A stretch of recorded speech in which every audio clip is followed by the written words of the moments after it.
श्री गणेशाय नमः। श्री शिवाय नमस्तोभ्यम। आज अध्याय 11 की कथा का विस्तृत वर्णन सुनिए। यह कथा बहुत ही अच्छी है। इस कथा में शिव पूजन की विधि तथा उसके फल के बारे में बताया गया है, इसलिए कृपया सभी भक्तों से विनम्र निवेदन है कि वो इसे बहुत ध्यान से सुने। कथा इस प्रकार है। ऋषि बोले, व्यास शिष्य महाभाग, सूत जी आपको नमस्कार है। आज आपने भगवान शिव की बड़ी अद्भुत एवं परम पावन कथा सुनाई है। दयानिधे ब्रह्मा और नारद जी के संवाद के अनुसार आप हमें शिव पूजन की वह विधि बताइए जिससे यहाँ भगवान शिव संतुष्ट होते हैं। ब्राह्मण, क्षत्रिय और वैश्य शूद्र सभी शिव की पूजा करते हैं। वह पूजन कैसे करना चाहिए? आपने व्यास जी के मुख से इस विषय को जिस प्रकार सुना हो वह बताइए। महर्षियों का वह कल्याणप्रद एवं श्रुति सम्मत वचन सुनकर सूत जी ने उन मुनियों के प्रश्न के अनुसार सब बातें प्रसन्नतापूर्वक बताई। सूत जी बोले, मुनीश्वरों, आपने बहुत अच्छी बात पूछी है, परंतु वह रहस्य की बात है। मैंने इस विषय को जैसे सुना है और जैसी मेरी बुद्धि है उसके अनुसार आज कुछ कह रहा हूँ। जैसे आप लोग पूछ रहे हैं उसी तरह पूर्व काल में व्यास जी ने सनत कुमार जी से पूछा था, फिर उसे उपमन्यु जी ने भी सुना था। व्यास जी ने शिव पूजन आदि जो भी विषय सुना था उसे सुनकर उन्होंने लोकहित की कामना से मुझे पढ़ा दिया था। इस विषय को भगवान श्री कृष्ण ने महात्मा उपमन्यु से सुना था। पूर्व काल में ब्रह्मा जी ने नारद जी से इस विषय में जो कुछ कहा था वही इस समय मैं कहूँगा। ब्रह्मा जी ने कहा, नारद, मैं संक्षेप से लिंग पूजन की विधि बता रहा हूँ, सुनो। जैसा पहले कहा गया है वैसा जो भगवान शंकर का सुखमय, निर्मल एवं सनातन रूप है उसका उत्तम भक्ति भाव से पूजन करें। इससे समस्त मनोवांछित फलों की प्राप्ति होगी। दरिद्रता, रोग, दुख तथा शत्रु जनित पीड़ा, ये 4 प्रकार के पाप कष्ट तभी तक रहते हैं जब तक मनुष्य भगवान शिव का पूजन नहीं करता। भगवान शिव की पूजा होते ही सारे दुख विलीन हो जाते हैं और समस्त सुखों की प्राप्ति हो जाती है। तत्पश्चात समय आने पर उपासक की मुक्ति भी होती है। जो मानव शरीर का आश्रय लेकर मुक्त या संतान सुख की कामना करता है उसे चाहिए कि वह संपूर्ण कार्य और मनोरथों के साधक महादेव जी की पूजा करे। ब्राह्मण, क्षत्रिय, वैश्य और शूद्र भी संपूर्ण कामनाओं तथा प्रयोजनों की सिद्धि के लिए कर्म से विधि के अनुसार भगवान शंकर की पूजा करे। प्रातःकाल ब्रह्म मुहूर्त में उठकर गुरु तथा शिव का स्मरण करके तीर्थों का चिंतन एवं भगवान विष्णु का ध्यान करे। फिर मेरा, देवताओं का और मुनि आदि का भी स्मरण चिंतन करके श्रोता पाठ पूर्वक शंकर जी का विधि पूर्वक नाम ले। उसके बाद शैया से जागकर मल त्याग करें। मुने, एकांत में मलोत्सर्ग करना चाहिए। उससे शुद्ध होने के लिए जो विधि मैंने सुन रखी है उसी को आज कहता हूँ। मन को एकाग्र करके सुनो। ब्राह्मण, गुदा की शुद्धि के लिए उसमें 5 बार शुद्ध मिट्टी का लेप करें और धोएं। क्षत्रिय 4 बार, वैश्य 3 बार और शूद्र 2 बार विधि पूर्वक गुदा की शुद्धि के लिए उसमें मिट्टी लगाएं। लिंग में भी 1 बार प्रयत्न पूर्वक मिट्टी लगानी चाहिए। तत्पश्चात बाएं हाथ में 10 बार और दोनों हाथों में 7 बार मिट्टी लगाकर धोएं। तात प्रत्येक पैर में 3-3 बार मिट्टी लगाएं। फिर दोनों हाथों में भी मिट्टी लगाकर धोएं। स्त्रियों को शूद्र की ही भांति अच्छी तरह मिट्टी लगानी चाहिए। हाथ पैर धोकर पूर्ववत शुद्ध मिट्टी लें और उसे लगाकर दांत साफ करें। फिर अपने वर्ण के अनुसार मनुष्य दतुवन करें। ब्राह्मण को 12 अंगुल की दतुवन करनी चाहिए, क्षत्रिय 11 अंगुल, वैश्य 10 अंगुल और शूद्र 9 अंगुल की दतुवन करें। यह दतुवन का मान बताया गया है। मनुस्मृति के अनुसार काल दोष का विचार करके ही दतुवन करें या त्याग दें। तात षष्ठी, प्रतिपदा, अमावस्या, नवमी, व्रत का दिन, सूर्यास्त का समय, रविवार तथा श्राद्ध दिवस ये दंत धावन के लिए वर्जित हैं। इनमें दतुवन नहीं करनी चाहिए। दतुवन के पश्चात तीर्थ जलाशय आदि में जाकर विधि पूर्वक स्नान करना चाहिए। विशेष देश काल आने पर मंत्रोच्चारण पूर्वक स्नान करना उचित है। स्नान के पश्चात पहले आचमन करके वह धुला हुआ वस्त्र धारण करे। फिर सुंदर एकांत स्थल में बैठकर संध्या विधि का अनुष्ठान करे। यथा योग्य संध्या विधि का पालन करके पूजा का कार्य आरंभ करे। मन को सुस्थिर करके पूजा गृह में प्रवेश करे। वहाँ पूजन सामग्री लेकर सुंदर आसन पर बैठे। पहले न्यास आदि करके कर्म से महादेव जी की पूजा करे। शिव की पूजा से पहले गणेश जी की, द्वारपालों की और दिक्पालों की भी भली भांति पूजा करके पीछे देवताओं के लिए पीठ स्थान की कल्पना करें अथवा अष्टदल कमल बनाकर पूजा द्रव्य के समीप बैठें और उस कमल पर ही भगवान शिव को समासीन करें। तत्पश्चात 3 आचमन करके पुनः दोनों हाथ धोकर 3 प्राणायाम करके मध्यम प्राणायाम अर्थात कुंभक करते समय त्रिनेत्रधारी भगवान शिव का इस प्रकार ध्यान करें। उनके 5 मुख है, 10 भुजाएं हैं, शुद्ध स्फटिक के समान उज्ज्वल कांति है। सब प्रकार के आभूषण उनके श्रीअंगों को विभूषित करते हैं तथा वे व्याघ्र चम्र की चादर ओढ़े हुए हैं।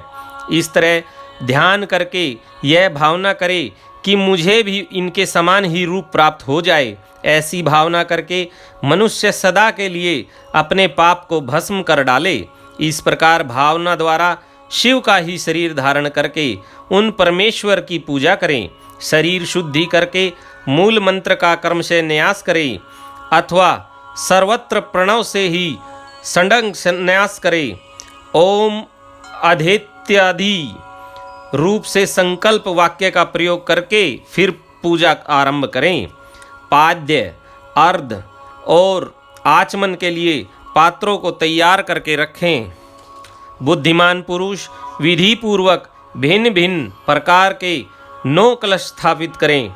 उन्हें कुशाओं से ढक कर रखें और कुशाओं से ही जल लेकर उन सब का प्रोक्षण करें। तत्पश्चात उन सभी पात्रों में शीतल जल डालें। फिर बुद्धिमान पुरुष देखभाल कर प्रणव मंत्र के द्वारा उनमें निम्नांकित द्रव्यों को डालें। खस और चंदन को पाद्य मंत्र में रखें। चमेली के फूल, शीतल चीनी, कपूर, बड़ की जड़ तथा तमाल इन सब को यथोचित रूप से कूट पीसकर चूर्ण बना ले और आचमनीय के पात्र में डाले। इलायची और चंदन को तो सभी पात्रों में डालना चाहिए। देवाधिदेव महादेव जी के पार्श्व भाग में नंदीश्वर का पूजन करें। गंध, धूप तथा भांति भांति के दीपों द्वारा शिव की पूजा करें। फिर लिंग शुद्धि करके मनुष्य प्रसन्नता पूर्वक मंत्र समूहों के आदि में प्रणव तथा अंत में नमः पद जोड़कर उनके द्वारा इष्ट देव के लिए यथोचित आसन की कल्पना करें। फिर प्रणव से पद्मासन की कल्पना करके यह भावना करें कि इस कमल का पूर्व दल साक्षात अणिमा नामक ऐश्वर्य रूप तथा अविनाशी है। दक्षिण दल लघिमा है, पश्चिम दल महिमा है, उत्तर दल प्राप्ति है, अग्निकोण का दल प्राकाम्य है, नेतृत्य कोण का दल ईशित्व है, वायव्य कोण का दल वशित्व है, ईशान कोण का दल सर्वज्ञत्व है और उस कमल की कर्णिका को सोम कहा जाता है। सोम के नीचे सूर्य है, सूर्य के नीचे अग्नि है और अग्नि के भी नीचे धर्म आदि के स्थान है। कर्म से ऐसी कल्पना करने के पश्चात चारों दिशाओं में अव्यक्त महत्व अंकार तथा उनके विकारों की कल्पना करें। सोम के अंत में सत्व, रज और तम, इन तीनों गुणों की कल्पना करें। इसके बाद सधोजातम प्रपद्यधामी इत्यादि मंत्र से परमेश्वर शिव का आह्वान करके ओम वामदेवाय नमः इत्यादि वामदेव मंत्र से उन्हें आसन पर विराजमान करें। फिर ओम तत्पुरुषाय विद्महे इत्यादि रुद्र गायत्री द्वारा इष्ट देव का सानिध्य प्राप्त करके उन्हें अघोर व्याथ्य इत्यादि अघोर मंत्र से वहाँ निरुद्ध करें।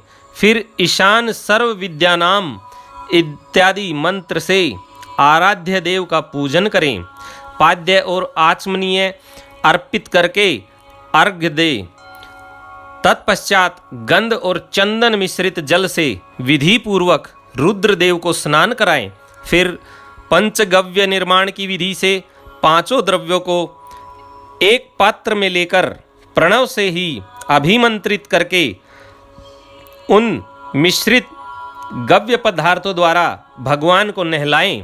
तत्पश्चात पृथक पृथक दूध, दही, मधु, गन्ने के रस तथा घी से नहलाकर समस्त अभीष्टों के दाता और हितकारी पूजनीय महादेव जी का प्रणव के उच्चारण पूर्वक पवित्र द्रव्यों द्वारा अभिषेक करें। पवित्र जल पात्रों में मंत्रोच्चारण पूर्वक जल डालें। डालने से पहले साधक श्वेत वस्त्र से उस जल को यथोचित रीति से छान लें। उस जल को तब तक दूर न करें जब तक इष्ट देव को चंदन न चढ़ा लें। तब सुंदर अक्षतों द्वारा प्रसन्नता पूर्वक शंकर जी की पूजा करें। उनके ऊपर कुश, अपामार्ग, कपूर, चमेली, चंपा, गुलाब, श्वेत कनेर, बेला, कमल और उत्पल आदि भांति भांति के अपूर्व पुष्प एवं चंदन आदि चढ़ाकर पूजा करें। परमेश्वर शिव के ऊपर जल की धारा गिरती रहे, इसकी भी व्यवस्था करें। जल से भरे भांति भांति के पात्रों द्वारा महेश्वर को नहलाएं। मंत्रोच्चारण पूर्वक पूजा करनी चाहिए, वह समस्त फलों को देने वाली होती है। तात, अब मैं तुम्हें समस्त मनोवांछित कामनाओं की सिद्धि के लिए उन पूजा संबंधी मंत्रों को भी संक्षेप में बता रहा हूँ, सावधानी के साथ सुनो। पावमान मंत्र से, वाढ़ में इत्यादि मंत्र से, रुद्र मंत्र तथा नील रुद्र मंत्र से, सुंदर एवं शुभ पुरुष सूक्त से, श्री सूक्त से, सुंदर अथर्व शीर्ष के मंत्र से, आनो भद्रा इत्यादि शांति मंत्र से, शांति संबंधी दूसरे मंत्रों से, भारुंड मंत्र से और अरुण मंत्रों से, अर्थाभीष्ट साम तथा देवव्रत साम से, अभित्वा इत्यादि रथंतर साम से, पुरुष सूक्त से, मृत्युंजय मंत्र से तथा पंचाक्षर मंत्र से पूजा करें। 1 सहस्त्र अथवा 101 जल धाराएं गिराने की व्यवस्था करें। यह सब वेद मार्ग से अथवा नाम मंत्रों से करना चाहिए। तदंतर भगवान शंकर के ऊपर चंदन और फूल आदि चढ़ाएं। प्रणव से ही मुखवास, तांबुल आदि अर्पित करें। इसके बाद जो स्फटिक मणि के समान निर्मल, निष्कल, अविनाशी, सर्वलोक कारण, सर्वलोक में परमदेव है, जो ब्रह्मा, रुद्र, इंद्र और विष्णु आदि देवताओं की भी दृष्टि में नहीं आते। वेद वेत्ता विद्वानों ने जिन्हें वेदांत में मन वाणी के अगोचर बताया है, जो आदि, मध्य और अंत से रहित तथा समस्त रोगियों के लिए औषध रूप है, जिनकी सित्तु तत्व के नाम से ख्याति है तथा जो शिवलिंग के रूप में प्रतिष्ठित है, उन भगवान शिव का शिवलिंग के मस्तक पर प्रणव मंत्र से ही पूजन करें। धूप, दीप, नैवेद्य, सुंदर तांबुल एवं सुरम्य आरती द्वारा यथोक्त विधि से पूजा करके स्तोत्रों एवं अन्य नाना प्रकार के मंत्रों द्वारा उन्हें नमस्कार करें। फिर अर्घ्य देकर भगवान के चरणों में फूल बिखेरें और साष्टांग प्रणाम करके देवेश्वर शिव की आराधना करे। फिर हाथ में फूल लेकर खड़ा हो जाएं और दोनों हाथ जोड़कर निम्नांकित मंत्र से सर्वेश्वर शंकर की पुनः प्रार्थना करें। प्रार्थना इस प्रकार है। आज्ञानादधि वा ज्ञानाजप्य पूजादिकं मया कर्तम तदस्तु सफलम कृपया तव शंकर। हे कल्याणकारी शिव, मैंने अनजान में अथवा जानबूझकर जो जप पूजा आदि सत्कर्म किए हो वे आपकी कृपा से सफल हो। इस प्रकार पढ़कर भगवान शिव के ऊपर प्रसन्नता पूर्वक फूल चढ़ाएं। स्वस्ति वाचन करके नाना प्रकार की आशी प्रार्थना करें। फिर शिव के ऊपर मार्जन करना चाहिए। मार्जन के बाद नमस्कार करके अपराध के लिए क्षमा प्रार्थना करें। करते हुए पुनरागमन के लिए विसर्जन करना चाहिए। इसके बाद आधा मंत्र से आरंभ होने वाले मंत्र का उच्चारण करके नमस्कार करें। फिर संपूर्ण भाव से विभोर हो इस प्रकार प्रार्थना करें। शिवे भक्ति शिवे भक्ति शिवे भक्तिर्भवे भवे अन्यथा शरणम नास्ति तमेव शरणम मम। प्रत्येक जन्म में मेरी शिव में भक्ति हो, शिव में भक्ति हो, शिव में भक्ति हो। शिव के सिवा दूसरा कोई मुझे शरण देने वाला नहीं। महादेव आप ही मेरे लिए शरणदाता है। इस प्रकार प्रार्थना करके संपूर्ण सिद्धियों के दाता देवेश्वर शिव का पराभक्ति के द्वारा पूजन करें। विशेषतः गले की आवाज़ से भगवान को संतुष्ट करें। फिर सपरिवार नमस्कार करके अनुपम प्रसन्नता का अनुभव करते हुए समस्त लौकिक कार्य सुखपूर्वक करता रहे। जो इस प्रकार शिव भक्ति परायण हो, प्रतिदिन पूजा करता है, उसे अवश्य ही पग पग पर सब प्रकार की सिद्धि प्राप्त होती है। वह उत्तम वक्ता होता है तथा उसे मनोवांछित फल की निश्चय ही प्राप्ति होती है। रोग दुख, दूसरों के निमित्त से होने वाले उद्वेग, कुटिलता तथा विष आदि के रूप में जो कष्ट उपस्थित होता है उसे कल्याणकारी परम शिव अवश्य नष्ट कर देते हैं। उस उपासक का कल्याण होता है। भगवान शंकर की पूजा से उसमें अवश्य सद्गुणों की वृद्धि होती है। ठीक उसी तरह जैसे शुक्ल पक्ष में चंद्रमा बढ़ते हैं। मुनि श्रेष्ठ नारद, इस प्रकार मैंने शिव की पूजा का विधान बताया है। अब तुम क्या सुनना चाहते हो? कौन सा प्रश्न पूछने वाले हो? अध्याय 12 भगवान शिव की श्रेष्ठता तथा उनके पूजन की अनिवार्य आवश्यकता का प्रतिपादन। नारद जी बोले, ब्राह्मण प्रजापते, आप धन्य हैं क्योंकि आपकी बुद्धि भगवान शिव में लगी हुई है। विधे, आप पुनः इसी विषय का सम्यक प्रकार से विस्तार पूर्वक वर्णन कीजिए। ब्रह्मा जी ने कहा, तात, एक समय की बात है, मैं सब ओर से ऋषियों तथा देवताओं को बुलाकर उन सबको क्षीर सागर के तट पर ले गया, जहाँ सबका हित साधन करने वाले भगवान विष्णु निवास करते हैं।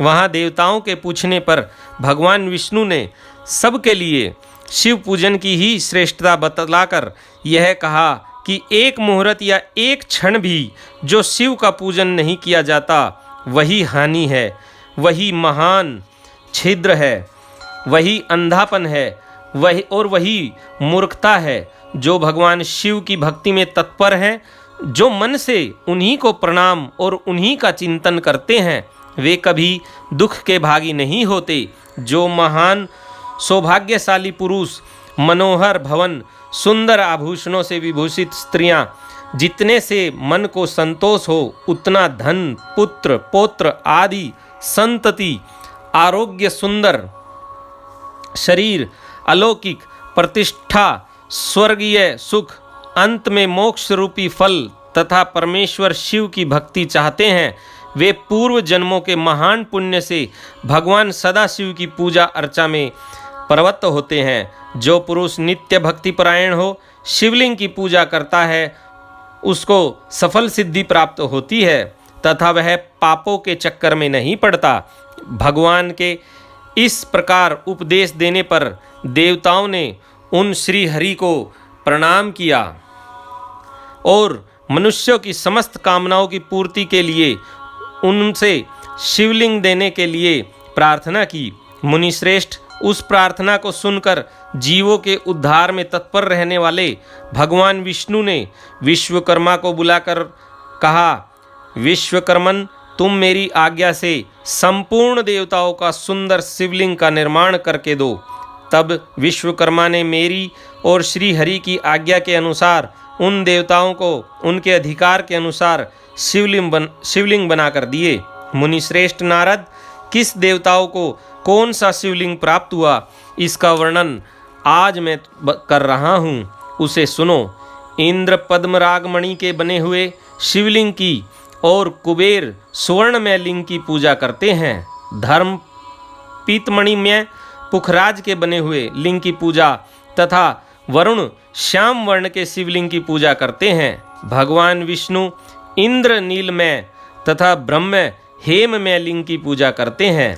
मुने, विश्वदेवगण चांदी के शिवलिंग की, वसुगण पीतल के बने हुए लिंग की तथा दोनों अश्वनी कुमार पार्थिव लिंग की पूजा करते हैं।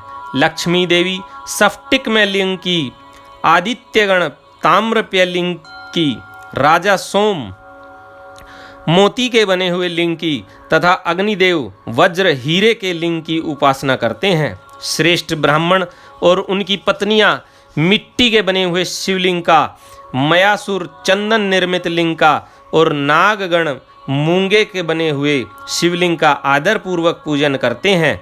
देवी मक्खन के बने हुए लिंग की, योगी जन भस्म्य लिंग की, यक्षगण दधि निर्मित लिंग की, छाया देवी आटे से बनाए हुए लिंग की और ब्रह्म पत्नी रत्नमय शिवलिंग की निश्चित रूप से पूजा करती है।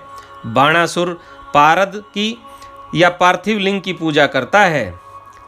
दूसरे लोग भी ऐसा ही करते हैं। ऐसे ऐसे शिवलिंग बनाकर विश्वकर्मा ने विभिन्न लोगों को दिए तथा वे सब देवता और ऋषि उन लिंगों की पूजा करते हैं। भगवान विष्णु ने इस तरह देवताओं को उनके हित की कामना से शिवलिंग देकर उनसे तथा मुझ ब्रह्मा से पिनाक पाणी महादेव के पूजन की विधि भी बताई।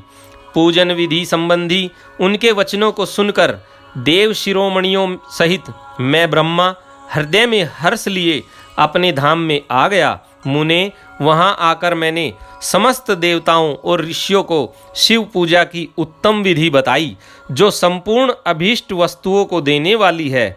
उस समय मुझ ब्रह्मा ने कहा, देवताओं सहित समस्त ऋषियों, तुम प्रेम प्रायण होकर सुनो। मैं प्रसन्नतापूर्वक तुमसे शिव पूजन की उस विधि का वर्णन करता हूँ जो भोग और मोक्ष देने वाली है। देवताओं और मुनीश्वरों, समस्त जंतुओं में मनुष्य जन्म प्राप्त करना प्राय दुर्लभ है। उनमें भी उत्तम कुल में जन्म तो और भी दुर्लभ है। उत्तम कुल में भी आचारवान ब्राह्मणों के यहाँ उत्पन्न होना उत्तम पुण्य से ही संभव है। यदि वैसा जन्म सुलभ हो जाए तो भगवान शिव के संतोष के लिए उस उत्तम कर्म का अनुष्ठान करें जो अपने वर्ण और आश्रम के लिए शास्त्रों द्वारा प्रतिपादित है। जिस जाति के लिए जो कर्म बताया गया है उसका उल्लंघन न करें। जितनी संपत्ति हो उसके अनुसार ही दान करें। कर्म में सहस्त्रों यज्ञों से तपो यज्ञ बढ़कर है। सहस्त्रों तपो यज्ञों से जप यज्ञ का अधिक महत्व है। ध्यान यज्ञ से बढ़कर कोई वस्तु नहीं है। ध्यान ज्ञान का साधन है, क्योंकि योगी ध्यान के द्वारा अपने इष्ट देव समरस शिव का साक्षात्कार करता है। ध्यान यज्ञ में तत्पर रहने वाले उपासक के लिए भगवान शिव सदा ही सन्निहित है जो विज्ञान से संपन्न है। उन पुरुषों की शुद्धि के लिए किसी प्रायश्चित आदि की आवश्यकता नहीं है। मनुष्य को जब तक ज्ञान की प्राप्ति न हो जाए तब तक वह विश्वास दिलाने के लिए कर्म से ही भगवान शिव की आराधना करे। जगत के लोगों को एक ही परमात्मा अनेक रूपों में अभिव्यक्त हो रहा है। एकमात्र भगवान सूर्य एक स्थान में रहकर भी जलाशय आदि विभिन्न वस्तुओं में अनेक से दिखते हैं। देवताओं, संसार में जो जो सत्य या असत्य वस्तु देखी या सुनी जाती है वह सब पर ब्रह्म शिव रूप ही है, ऐसा समझो।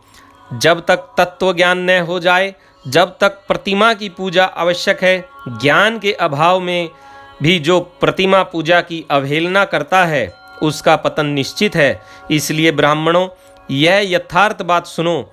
अपनी जाति के लिए जो कर्म बताया गया है उसका प्रयत्नपूर्वक पालन करना चाहिए।